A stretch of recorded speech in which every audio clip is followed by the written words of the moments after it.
సచివాలయం నుండి. Over to studio. బీఆర్ఎస్లో అన్నా చెల్లెళ్ల మధ్య రాజకీయ పోరు నడుస్తున్న సంగతి బహిరంగ రహస్యమే. తెలంగాణ ఉద్యమంలో తండ్రికి అండగా ఉండేందుకు వచ్చిన తారక రామారావు, కవిత కొద్ది కాలంలోనే ఉద్యమ భాష నేర్చుకుని జనంలోకి వెళ్లినవారే. ఇద్దరికీ పదవులు దక్కాయి. కానీ తండ్రి వారసత్వం తనకు దక్కడం లేదన్న ఆవేదన కవితది. ఇప్పుడున్న పరిస్థితుల్లో పార్టీని ముందుకు నడిపే పనిలో కేటీఆర్ తన మునకలవుతుండగా జాగృతిని బలోపేతం చేసి రాజకీయాలలో కీలకంగా మారాలని కవిత వ్యూహరచన చేస్తున్నారు. తాజాగా అన్నా చెల్లెళ్ళిద్దరూ కూడా వరంగల్లో పర్యటించడం ఆసక్తికరంగా మారింది. వాళ్ల మాటలు బాటల మీద 99 టీవీ ప్రత్యేక కథనం.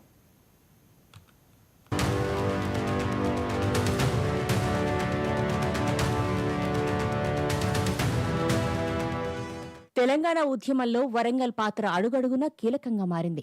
తెలంగాణ రాష్ట్ర సమితి ఆవిర్భవించిన కొద్ది రోజులకే హనుమకొండ జూనియర్ కాలేజ్ మైదానంలో జరిగిన బహిరంగ సభ ఆనాటి ఉద్యమ స్వరూపాన్ని కీలక మలుపు తిప్పింది. అదే రోజు స్థానిక సంస్థల ఎన్నికల షెడ్యూల్ విడుదల కావడంతో స్థానిక సమరంలో అడుగు పెడుతున్నట్టు ప్రకటించారు. ఉద్యమ లక్ష్యం ప్రత్యేక రాష్ట్రం మాత్రమేనని చెబుతూ వచ్చిన కేసీఆర్ ఎన్నికల్లో పోటీ చేస్తామని ప్రకటించడమే కాదు, చాలా చోట్ల గెలిచారు. అప్పటినుంచి మొన్నటి ఏప్రిల్ 27 వరంగల్ బహిరంగ సభ దాకా బీఆర్ఎస్కు వరంగల్ సెంటిమెంట్ అయింది. తెలంగాణ జైత్రయాత్ర, ఓరుగల్లు వీరగర్జన లాంటి సభలు కూడా ఇక్కడ విజయవంతమయ్యాయి. అలాంటి పేరున్న వరంగల్ జిల్లాలో కేసీఆర్ కొడుకు తారక రామారావు, కూతురు కవిత పోటాపోటీగా కార్యక్రమాలలో పాల్గొనటం రాజకీయ సంచలనానికి దారితీసింది.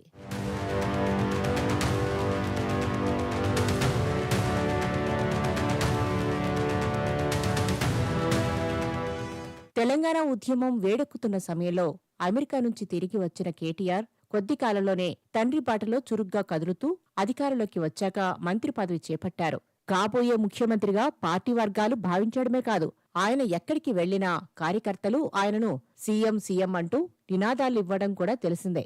పార్టీ అధికారం కోల్పోయిన తర్వాత కూడా జనంలోనే ఉంటూ కార్యకర్తల్లో ధైర్యం నింపుతున్నారు. ఈ క్రమంలోనే ఆయన వరంగల్ రావడంతో స్థానిక సంస్థల ఎన్నికలకు పార్టీని సమాయత్తం చేస్తున్నారని చెప్పుకుంటున్నారు. మరో జలియన్ వాలాబాగ్గా పేరున్న పరకాలలో పోచంపల్లి ఫౌండేషన్ ఆధ్వర్యంలో నిర్వహించిన కుట్టు మిషన్ల పంపిణీతో పాటు కార్యకర్తల సమావేశంలో కేటీఆర్ పాల్గొన్నారు. కేసీఆర్ సర్కార్ విజయాలను గుర్తు చేస్తూ రేవంత్ సర్కార్ వైఫల్యాలను ప్రస్తావించడానికి ఆయన ఈ వేదికను వాడుకోవడం స్పష్టంగా కనపడింది.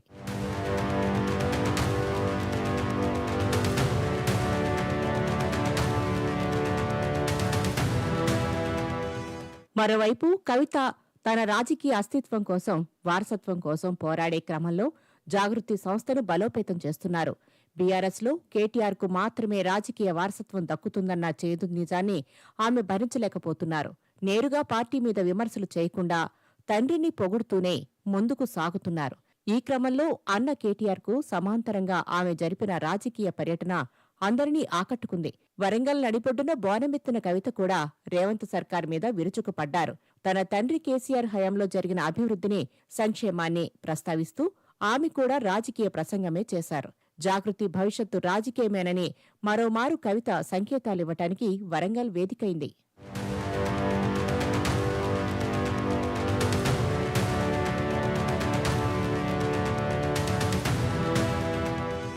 ఆసక్తికరమైన విషయం ఏంటంటే, బీఆర్ఎస్ వర్కింగ్ ప్రెసిడెంట్ హోదాలో కేటీఆర్, తెలంగాణ జాగృతి వ్యవస్థాపకురాలుగా కవిత ఒకరినొకరు కలవకుండానే జిల్లాల్లో పర్యటించారు. ఇద్దరూ కేసీఆర్ పాలనను పొగుడుతూ రేవంత్ పాలనను విమర్శిస్తూ ప్రసంగించారు. దీనికి తోడు ఇద్దరి మాటల్లోనూ రైతు సమస్యలే ప్రస్తావనకు వచ్చాయి. కాంగ్రెస్ ఎన్నికల హామీలు నెరవేరలేదని రేవంత్పై ఇద్దరూ విరుచుకుపడ్డారు. అన్నా చెల్లెళ్ల బాటలు వేరని చెప్పకనే చెబుతున్నా వాళ్ల మాటలు మాత్రం ఒక్కటిగా ఉండటం రాజకీయ వర్గాల్లో చర్చగా మారింది. ఈ ధోరణి ఎటు దారితీస్తుందో చూడాలి.